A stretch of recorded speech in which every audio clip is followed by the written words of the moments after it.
Proposition pour des élections transparentes et apaisées en 2025. Tel était le thème de la journée de consultation populaire organisée par l'ACI Alternative Citoyenne Ivoirienne le samedi 22 juin 2024 à la CNMS 6 à Cocody. Cette journée de consultation populaire a vu la participation de responsables de partis politiques, d'organisations de la société civile, tous venus apporter leur pierre à l'édifice. Pour l'occasion, le PDCI RDA a été valablement représenté par l'ECI Mathias, secrétaire exécutif chargé des associations et mouvements du PDCI RDA. Selon Puchiri Balé, la présidente de l'Alternative citoyenne ivoirienne, cette journée de consultation populaire visera à contribuer à la réforme participative du système électoral en Côte d'Ivoire en vue d'éviter une éventuelle crise électorale en 2025. L'Alternative citoyenne ivoirienne, à travers sa présidente, a également invité les uns et les autres à s'inscrire dans une dynamique d'action concertée qui jettera à coup sûr les bases d'une Côte d'Ivoire unie et solidaire. En répondant par votre présence si remarquable à l'invitation de Alternative citoyenne ivoirienne, la plateforme des organisations de la société civile que nous sommes, mesdames, mesdemoiselles et messieurs, vous êtes face à un défi de taille, celui de répondre à votre tour à l'appel de la Côte d'Ivoire, une Côte d'Ivoire violée, défigurée, méconnaissable et endeuillée. 2010, 3000 morts. 2018, 5 morts. 2020, 85 morts. Et comble de la cruauté humaine, le cas du jeune Kofi Toussaint à Daoukro. Pourquoi tant de haine et d'intolérance? C'est pas la Côte d'Ivoire que nous connaissons. Mesdames, mesdemoiselles et messieurs, nous nous sommes à ce jour posé 2 questions.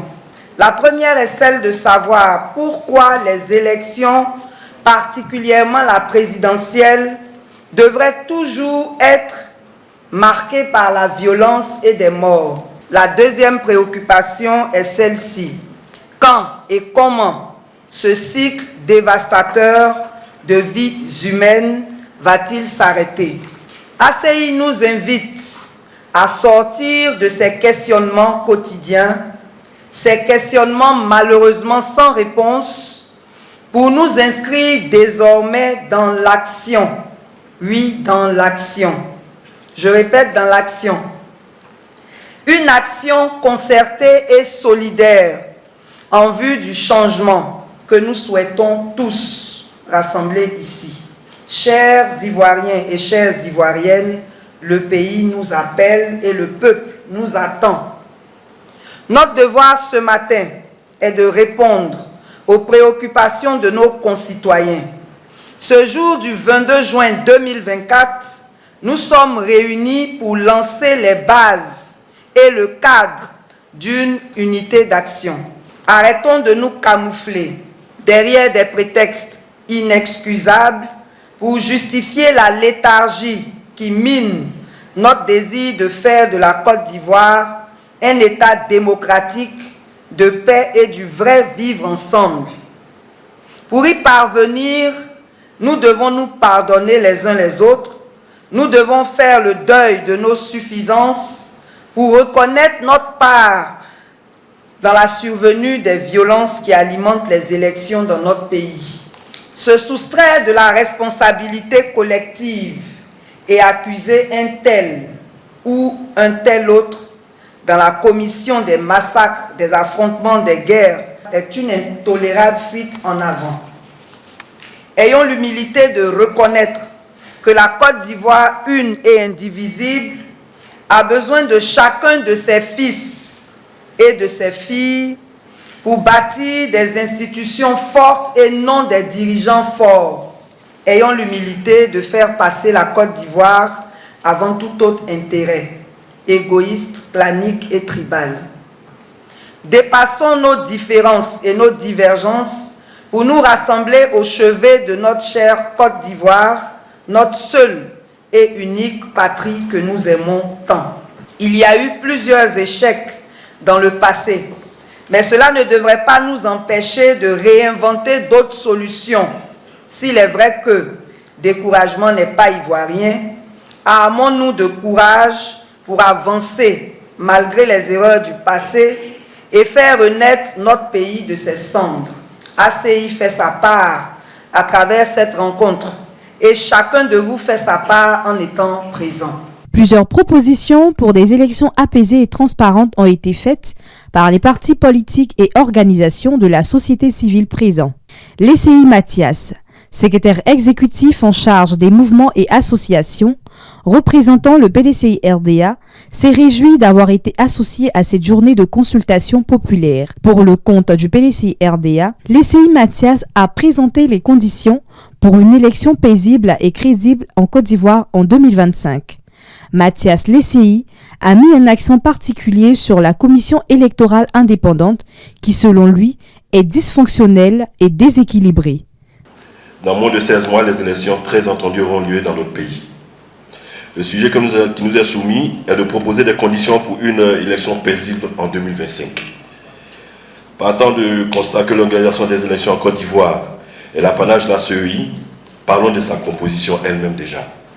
Un représentant du président de la République, un représentant du ministre en charge de l'administration, 6 personnalités issues de la société civile, dont un avocat proposé par le barreau, une personnalité proposée par le Conseil national des droits de l'homme, un magistrat proposé par le Conseil supérieur de la magistrature, 3 personnalités proposées par le groupement politique au pouvoir et 4 personnalités proposées par les partis ou groupements politiques de l'opposition.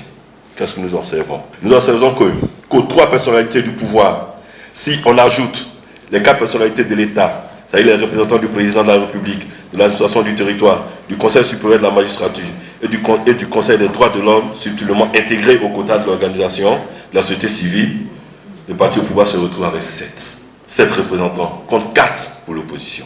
Et encore, nous ne voulons pas aller trop loin, parce que parmi les 4 représentants de l'opposition, on peut encore faire le tri.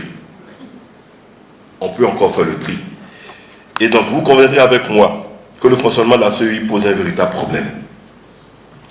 Pour assurer des élections transparentes et apaisées en Côte d'Ivoire en 2025, plusieurs propositions peuvent être envisagées, dont beaucoup a été déjà dit. D'abord, la réforme de la commission électorale indépendante de la CEI.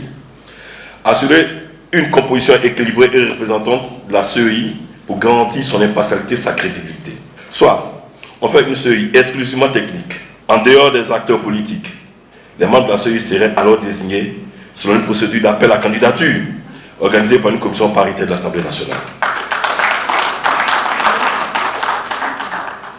Soit, on rééquilibre la commission en donnant surtout la possibilité aux partis politiques de l'opposition de choisir eux-mêmes à leur sein des représentants à cette CEI. 2. Nous avons parlé d'apport en technologie. Mettre en place des systèmes de vote électronique sécurisés et transparente pour réduire les risques de fraude et améliorer la rapidité de dépouillement. 3e point, on a dit renforcement de l'état de droit, c'est très important. Garantir l'indépendance de la justice et la protection des droits civiques et politiques des citoyens, y compris la liberté d'expression et de réunion. 4e point, campagne de sensibilisation. Mener des campagnes d'éducation civique pour informer les électeurs sur leurs droits et devoirs, ainsi que sur l'importance de la paix et de la non-violence en Côte d'Ivoire. Le PDCI est un parti qui cultive permanemment la paix. C'est un point qui est très important pour nous. Dialogue politique inclusif. Promouvoir un dialogue constant entre les différents acteurs politiques pour désamorcer les tensions, résoudre les conflits potentiels et prendre en compte les propositions des partis politiques de l'opposition. 6e point. Transparence du financement des campagnes électorales. Imposer des restrictions sur le financement des campagnes pour éviter l'influence de l'argent dans le processus électoral. 7e point, engagement des médias. Renforcer la liberté et l'indépendance des médias, d'État, tout en les encourageant à adopter une couverture équilibrée et responsable des événements électoraux. Si possible, pourquoi pas la dissolution de la CEI dans ce format actuel.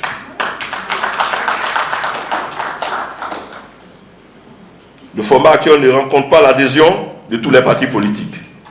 Son remplacement par un nouvel organigramme véritablement indépendant et affranchi des partis et groupements politiques est souhaité. La refonte complète de la liste électorale. Nous l'avons demandé depuis, on a voulu faire un audit de cette liste-là. Une bonne réforme de l'état civil permettrait une liste électorale consensuelle, car celle-ci est truffée de nombreuses anomalies, des centenaires, mais aussi des centaines d'enfants. 10e et dernier point pour le VDC. L'institution d'un nouveau découpage électoral. Exhorter l'État à prioriser un découpage selon la densité des populations plutôt que de prendre en compte l'étendue des territoires. C'est pas possible que, je ne sais pas pour combien de 21 000 habitants, on ait 4 députés et qu'on se retourne à la région de l'Anawa pour la même densité, ou du moins 2 fois plus, qu'on ait un seul député. C'est un problème. Au regard de tout ce qui précède, un constat s'impose. En tant qu'arbitre du jeu électoral, la CEI doit rassurer tous les acteurs politiques, tant au niveau de sa composition que de son fonctionnement, afin de conduire équitablement le processus électoral. Nous pensons qu'en appliquant ces mesures, la Côte d'Ivoire crée ainsi un environnement propice à des élections justes, libres et pacifiques en 2025. Je vous remercie. Notons que la majorité des propositions concernant la composition de la commission électorale indépendante et aussi la révision de la liste électorale. La synthèse de cette rencontre sera mise à la disposition du gouvernement.